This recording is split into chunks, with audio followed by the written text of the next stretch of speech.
Je vais donc commencer ma présentation. Madame la Haute Commissaire, Mesdames et Messieurs les représentants, médiateurs et défenseurs des droits de l'homme, Mesdames, Messieurs, chers amis, c'est un immense plaisir qu'aujourd'hui de faire cette présentation sur démocratie et droits transgénérationnels et de vous expliquer un peu en quoi consiste tout ce travail. Donc effectivement, ma thèse de doctorat, elle est publiée, Génération future et droits privés, où il y a un travail effectivement de théorie générale, de philosophie, mais également de rassemblement de la littérature qui m'était accessible, parce que bien évidemment, il y a eu des pionniers inspirants, et grâce à la chaire, aujourd'hui, je les connais, et je peux aussi vous proposer de vous mettre en relation avec toutes ces belles personnes. Alors, juste deux premières slides pour vous présenter la diversité des thèmes qui sont étudiés dans le cadre de la chaire Normandie pour la paix, qui a pour refrain, on va dire, « We will have peace on earth when we will have peace with the earth ». Nous vivrons en paix sur Terre lorsque nous vivrons en paix avec la Terre, et qui est axé sur le droit des générations futures. Le leader est Tony Oposa, l'avocat philippin qui a remporté pour la première fois une affaire en justice au nom des générations futures devant la Cour suprême des Philippines, au nom des droits des générations futures et grâce à qui les forêts aux Philippines sont préservées. Donc aujourd'hui, je vais surtout vous parler de la première ligne sur le processus de mutation des droits fondamentaux. Vous avez tous ces thèmes qui sont élaborés et je me tiens bien sûr à votre disposition pour échanger sur la chaire. Mais aujourd'hui, je suis venue vous faire une présentation sur démocratie et équité transgénérationnelle. Quelle représentation pour les générations futures, on pourrait le dire au pluriel. Alors pour commencer, comment allons-nous définir? Je ne vais pas trop sur la notion de génération future, c'est parce que je me positionne sur le transgénérationnel. Renforcer les droits des générations futures, c'est aussi renforcer nos droits ici. Je suis complètement en dehors d'une segmentation entre aujourd'hui et l'après, trop lointain. Je pourrais m'expliquer après, mais entrons dans le vif du sujet du droit des générations futures. Il y a deux grands pôles. Tout d'abord, le droit de l'environnement. Le droit de l'environnement, tout simplement, comme on l'a entendu ce matin, il s'agit de protéger l'intégrité des écosystèmes et de la biosphère, tout simplement d'assurer un avenir à l'avenir. Cette question de la mise en danger de l'avenir, c'est une question éthique complètement nouvelle, donc forcément complètement nouveau aussi au niveau des sciences politiques et aussi au niveau juridique. Je peux à tout le moins, puisque je suis très ouverte à l'interculturalité, apporter un petit diapason et dire qu'on peut tous s'enrichir, et je vous le dirai tout à l'heure, de la cosmogonie de nos peuples autochtones. J'y reviendrai. Mais en tout cas, pour les Occidentaux, c'est une question théorique nouvelle. Le deuxième pôle, c'est le droit de la bioéthique. Tout ce qui concerne la protection de l'intégrité de la condition humaine qui se joue aujourd'hui. Dans le destin d'un seul être peut se jouer celui de l'humanité tout entière. Et là, je vise tout particulièrement la question du clonage humain, de la modification génétique de l'homme pour, par exemple, entre guillemets, l'améliorer. Et j'y reviendrai tout à l'heure. Autrement dit, le droit des générations futures, c'est un droit qui vise à assurer un avenir viable à l'humanité, aux générations futures, mais aussi, vous le voyez, aux autres espèces. C'est un nouvel humanisme qu'il s'agit de développer au niveau du droit, et on se situe complètement au cœur d'une pensée complexe, c'est-à-dire que c'est du droit national, mais aussi du droit transnational. C'est du droit actuel, parce que c'est aujourd'hui que nous mettons en danger les générations futures. Le droit des générations futures, c'est dès lors, je vais revenir, qu'on met en danger l'avenir. Donc c'est un droit actuel, mais c'est aussi un droit transtemporel. C'est un droit qui vise évidemment à protéger les générations humaines, mais pas que, puisqu'il s'agit de protéger aussi l'intégrité du vivant non humain. C'est un droit transespèce. Alors, pourquoi aujourd'hui se questionner sur cette démocratie et cette équité intergénérationnelle? Moi, je préfère le qualificatif transgénérationnel. Bien, on peut dire que la démocratie ne peut pas se permettre l'irréversibilité et que le concept même de démocratie, les droits, sont saisis par une nouvelle dialectique temporelle qui transforme complètement notre manière de penser, mais aussi de mettre en œuvre le concept, la démocratie, mais aussi les droits de l'homme. Ce sont les deux exemples que je vais prendre. Je pourrais développer dans d'autres domaines, dans le droit pénal, dans le droit public, dans bien d'autres choses, mais c'est mon choix pour aujourd'hui. Alors nous sommes entrés dans l'ère de la démocratie transgénérationnelle. Alors peut-être avez-vous entendu parler de Montesquieu qui parlait, pour théoriser l'équilibre des pouvoirs, qu'en fait il fallait contrecarrer une tendance humaine qui était toujours d'abuser de son pouvoir. Dès lors qu'on a un pouvoir, Il est une expérience éternelle que tout homme qui a du pouvoir va porter en abuser. Donc il faut donc créer une limite et un contre-pouvoir. Eh bien, je vous propose de le décliner au transgénérationnel. Ça donne quoi? C'est une expérience nouvelle que toute génération humaine qui a du pouvoir est portée à en abuser à l'égard de l'avenir. On en est là aujourd'hui.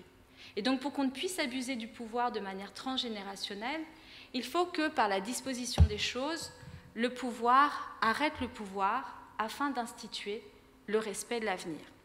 Et de là, j'ai beaucoup écrit. Comment penser cette démocratie transgénérationnelle? Je vais vous donner juste quelques petits exemples.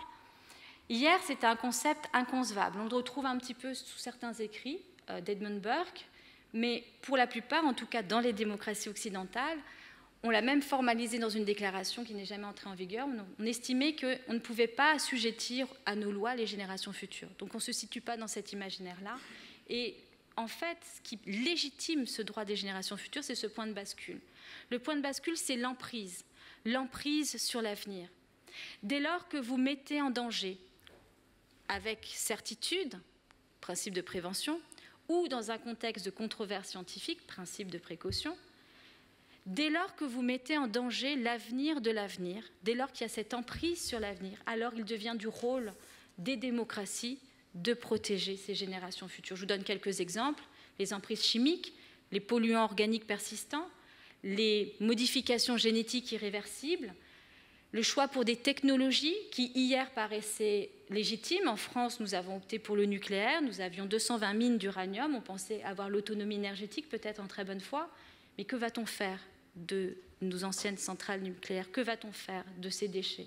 On ne sait pas quoi faire. On avait fait le pari sur l'avenir qu'avec le progrès, on trouverait la solution. On ne l'a pas.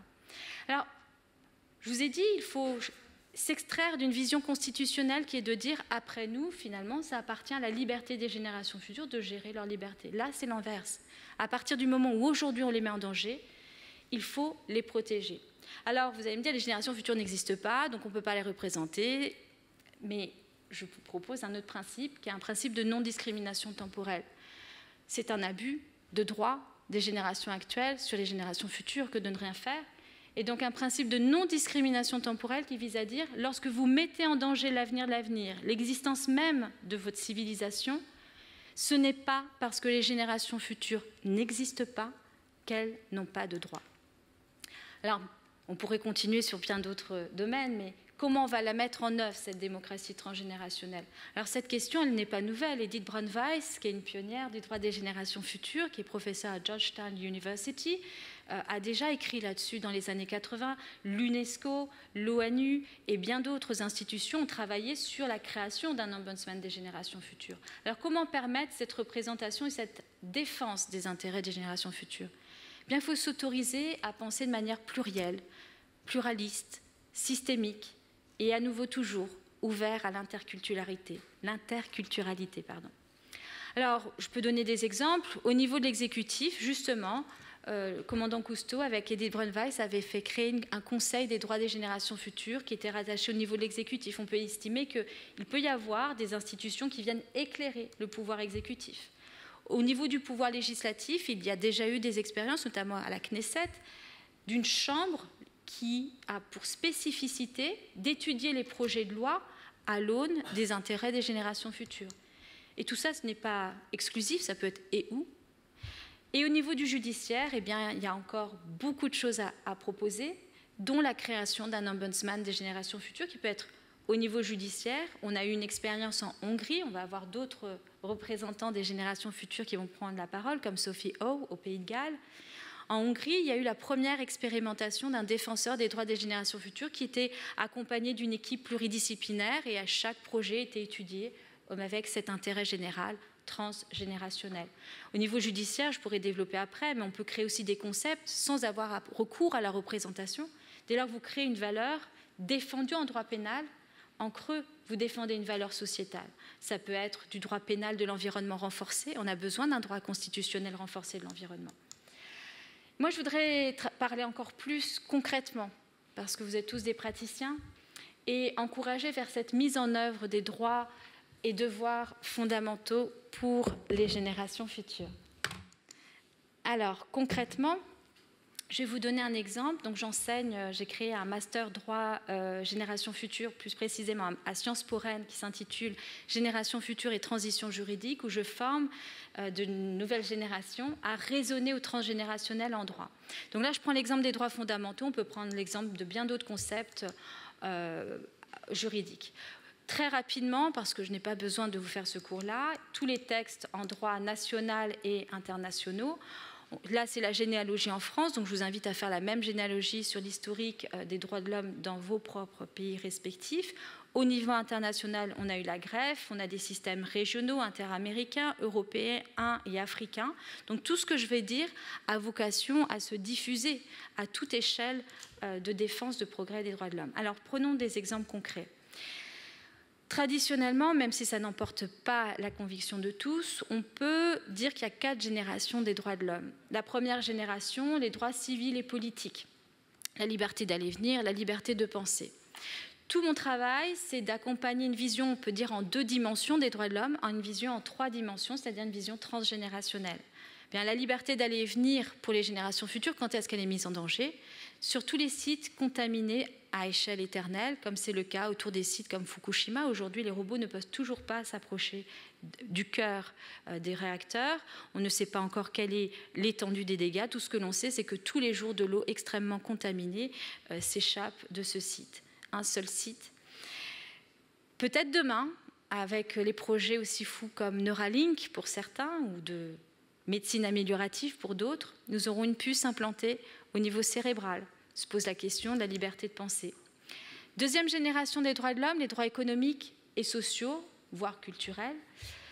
L'exemple du droit à la santé. Donc en France, c'était surtout le droit à la sécurité sociale. Mais pour les générations futures, ce droit à la santé, eh bien, c'est le droit de ne pas naître sans avoir ces 200 résidus de pesticides dans le cordon ombilical qui ont été identifiés notamment par le professeur Gilles-Éric Serralini, qui sont des perturbateurs endocriniens à effet différé, qui auront des effets peut-être à 5 ans, puberté précoce, peut-être à 12 ans, peut-être à l'âge de la fécondité, peut-être à l'âge adulte.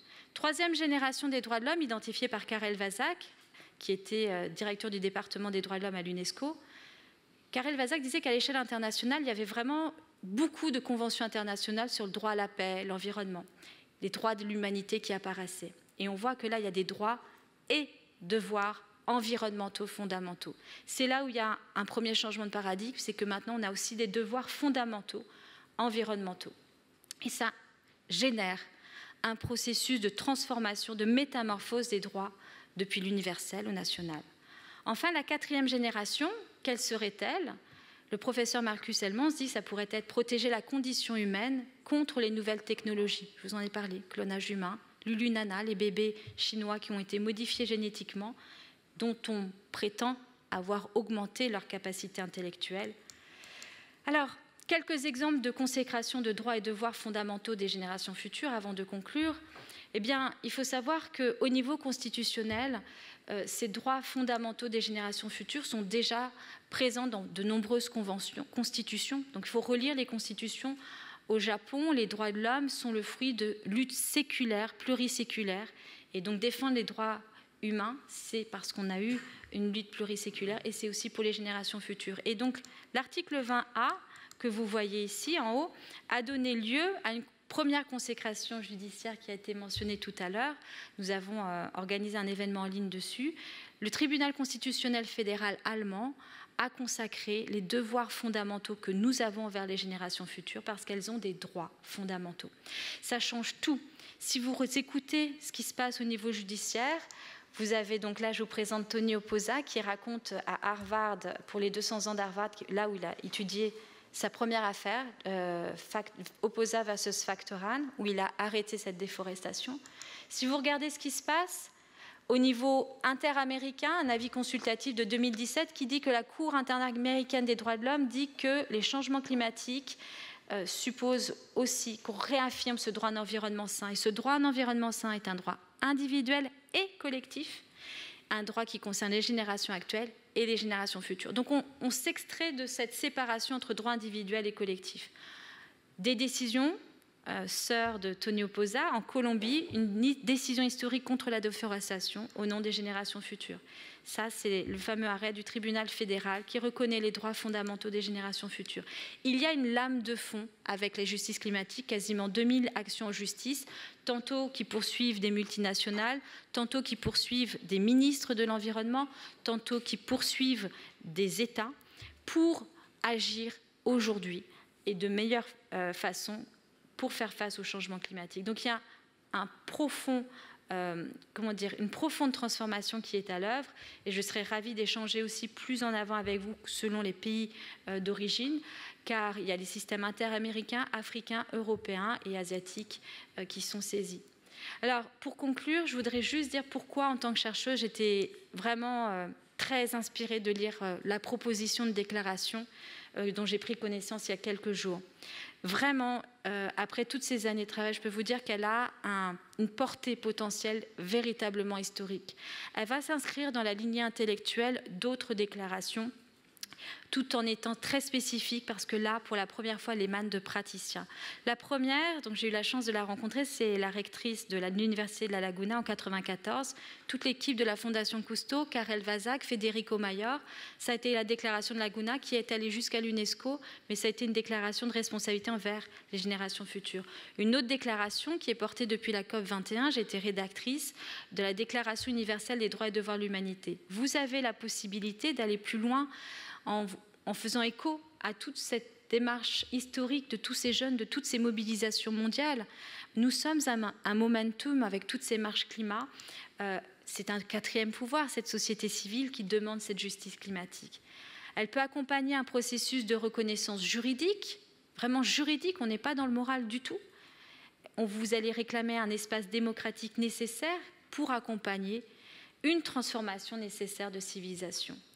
Le fait qu'elles proviennent des défenseurs eux-mêmes, des praticiens, ça s'inscrit vraiment dans une transformation qui est actuellement à l'œuvre. Les praticiens réclament ce renforcement de la défense de l'environnement. Regardez l'association des procureurs européens qui se sont réunis par rapport à l'environnement, ou encore les huissiers de justice qui créent des nouveaux diplômes pour savoir constater des dommages écologiques. Et surtout, sachez-le, c'est là où je pense que vous pouvez tous vous mobiliser, à Marseille, en septembre prochain, va se tenir le prochain congrès mondial de la biodiversité. Un très grand rendez-vous auquel nous y serons également.